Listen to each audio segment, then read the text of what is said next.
Welcome back. Let's do some business. The government intends to introduce new levies on importation of steel and brown paper in a bid to encourage the local manufacturers of key products. The move is also meant to cushion local manufacturers from being outpriced by cheap imports. Here is Jimmy Mbogo with the details.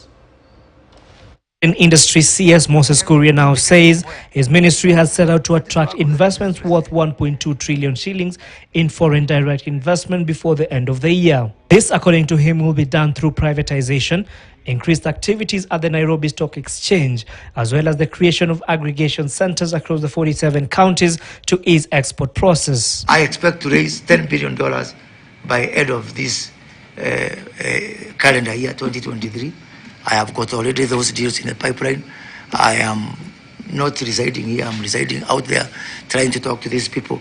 And this is my target, but I highly suspect that I will even surpass that target. The government is also set to impose levies on importation of brown paper and steel in an effort to build back the local manufacturing sector. According to Kuria, increased activity within the manufacturing sector will create employment opportunity for millions of youth who are currently struggling to find jobs despite being qualified. Because every time we import things for which you have local capacity, we are frustrating ourselves because our children cannot get jobs in our industries. When we see people being unemployed, our unemployment rate being high, it is not witchcraft. It is because we stopped producing. At the same time, Kuria has fired salvos at local investors who are in the import business that will be affected by the levy.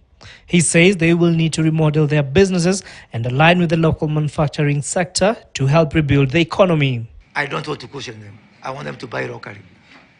The only thing they can tell me is that we can't buy locally, or, it is not making sense to buy locally.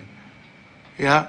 You cannot tell me that it makes more sense to get steel all the way from China to Kenya. And I'm not doing this in a whimsical manner. We have got researchers who are telling us these capacities now existing. The government is also set to open commercial centers in over 50 countries in an effort to revive Kenya's export market and increase the current forex earners. The commercial centers will, however, not be part of the current embassies, but will operate independently.